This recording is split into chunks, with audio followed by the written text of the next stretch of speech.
Good morning. Time for that message today. I'm going to start off with a quote here for you. Happiness does not depend on what you have. It solely depends on what you think. There's so much outside influence that tries to stimulate what goes into our mind, which in turn will alter the way we think and the way we act. If you don't believe that, just check out commercials on television, billboards around your city. They'll create in you a thought process that hopefully will drive you to act a certain way. That's not necessarily good or bad, it's life, it's marketing. But when it becomes negative, it is a bad thing.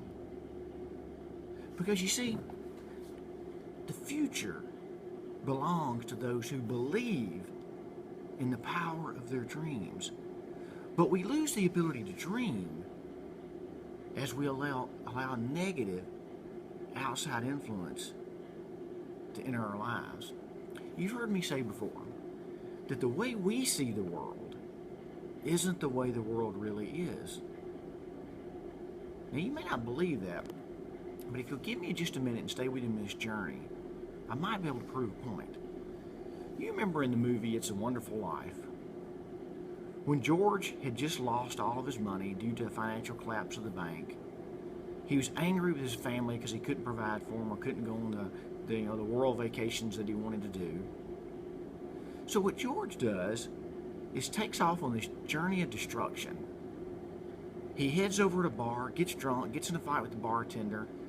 Then he leaves in such anger and bitterness that he wrecks his vehicle. So in a moment of despair, George realizing that he's better off dead than alive. So on this snowy, icy, cold day, he walks up to this bridge and looks down at the raging rivers of life and decides that the best thing he can do is jump in and end it all. Well, at that moment, God sends him a guardian angel named Clarence. Now, Clarence is trying to earn his wings, as I got a feeling a lot of guardian angels are. So Clarence, without much thought, jumps into the river to act like he's drowning. And you know what happens? The goodness in George. George jumped into the river to save Clarence, who was really saving George. In a moment's notice, George's life went from meaningless to meaningful. The way he viewed the world before Clarence jumped in was terrible. But then his humanity came out and he wanted to do something good. I think that's true for all of us. So think about this. The next time you're driving down the road and, maybe your thoughts are wandering, somebody runs a red light, somebody pulls out in front of you, you have to take evasive action real fast. Instead of getting mad at the person who just did that, you might want to sit back and go, I got you, God. You may have just saved me from impending doom. You brought me back to reality. Or how about the person in the checkout line that's being terribly rude, possibly to the cashier, possibly to you? Maybe that wells up a thought process inside you to where you remember a time that you were short or rude with someone. Maybe you go, thank you, God, for bringing me back to reality.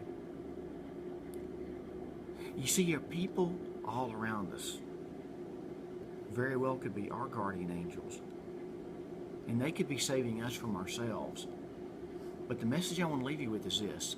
When you start believing in the power of who you are, you start believing that your life matters. Not only do other people become guardian angels to you, but you become guardian angels to them. Now, that's a powerful thought.